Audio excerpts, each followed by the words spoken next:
Hi, this is Scott Mendes coming to you live from the 2009 Celebrate Freedom Festival here at the beautiful South Fork, Texas Ranch, where we just completed our 3 o'clock performance today, and what a blessing. I tell you, the people came out, watched the Glory Riders, heard the Daniel Hines family, and just saw some great bull riding, just a demonstration of what we do. Wonderful sponsors today, Interstate Batteries, 94.9, all their sponsors with our sponsors like Comet, Racetrack, Chaplaincy, Glen Rose Transportation. Those guys have been wonderful to help us to get here. With me right now, I want to talk to Daniel Hines of the Hines family. I tell you what, I haven't known Daniel a lot of years, but I've known Daniel for several months. He's participated at 3 or 4 of our events. I love his family, faithful and ready to serve every time. We pray together. It never fails that we come up against an obstacle at these events, and we're able to pray and to walk through it. Their music blesses the people, and together we just get it done. So having said that, Daniel Hines, thank you so much for being here at South Fork today. What a blessing. Tell us a little bit about what God's doing with your family, your ministry, and what CPB means to you. Well, it's what's great about it is it's bigger than what you are at home, and it's something that's spreading the gospel, not just here, but at home. People are asking about, Western Harvest Ministries. What is it? It's getting out, and until you do these events and have these hot days. I told someone a while ago, these hot days make you want to live right. That's right. And it does, Right. But I pastored for 5 years in a little small church. I had one little lady going there when I started, and within a year's time had over 100 people. But we fought it because our family doors had opened up for our group, and we got to make a CD, and working on another one now. And then just through, I believe it's not just accidents or just luck. I believe it's a blessing that we got to know you, and when you see someone like you that pours their whole heart out. When nobody was here last night, you were working. A lot of people in your position are like to just sit around and just sign autographs. But he's a worker, and our whole family sees that, and it makes us want to be something part of it. It's just awesome that what God is doing in this thing. It reaches souls that's not going to reach just anywhere else. Just a common churchgoer, they're going to come out to something like this, and we're not cramming Jesus down them, but our lives that we're living here, your lives that you live not on the bull or not here, but that's what is so impressive about you and what you and everybody that teams with you. I've noticed you want them to be the same way, so it don't work against. And it's just an honor to be with you, Scott, and to be with something like this. And everybody thought y'all are singing at Freedom, which we're not on the big stage. We're not big time. We're just being a part of something small. But also it's great because it's touching the side of the world that maybe that won't. And it's an honor to be here. Proud to be part of it. My whole family's just tickled to death. You said earlier that you were getting ready to cut a new soundtrack, and you're relating that to bull riding. We just got done shooting a motion picture trailer. We'll be producing that trailer in Las Vegas at the end of the year if everything goes right. How did God lay it on your heart to work with us as we're stepping out in this industry, this rodeo thing? There's people shed abroad all over the world that are good people, but they just need something to set them free in their life. And your music, or the bull riders putting their life on the line, the things that they're doing, something might resonate.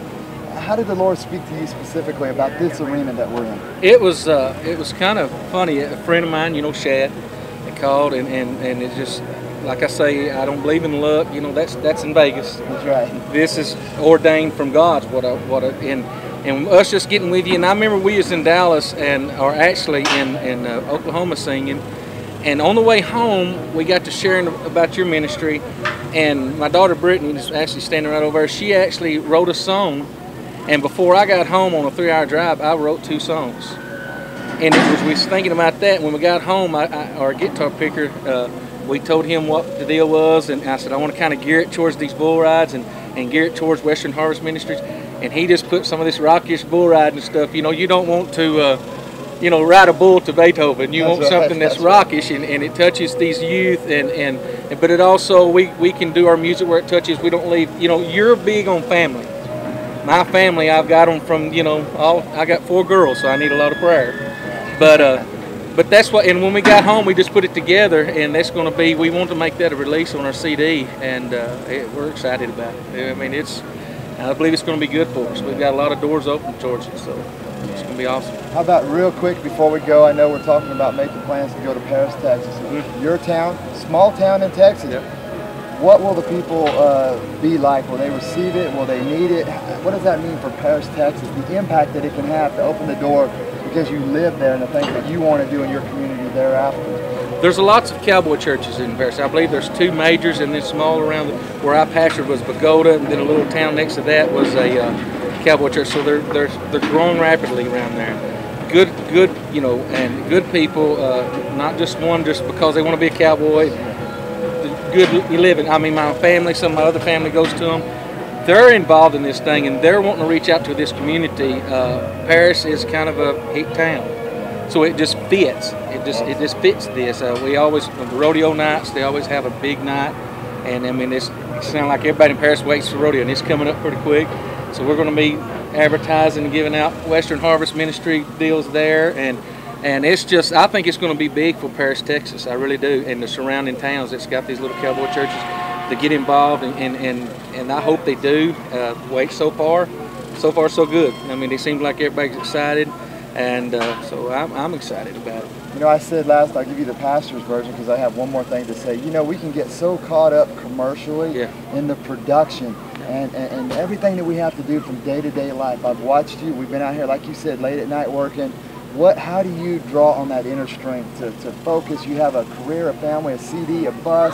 You're going down the road. What brings it back into proper perspective for you about how you allow the Lord to work through your life? Well, that's the bus. You sit here and think, you know, that's been a blessing today. The bus. Yeah. I mean, you know, you're thinking about it. These all big, nice buses back here, but I'm so glad what God has allowed. A lot of us has cooled off, keep us from overheating today on this bus, and it's just a blessing.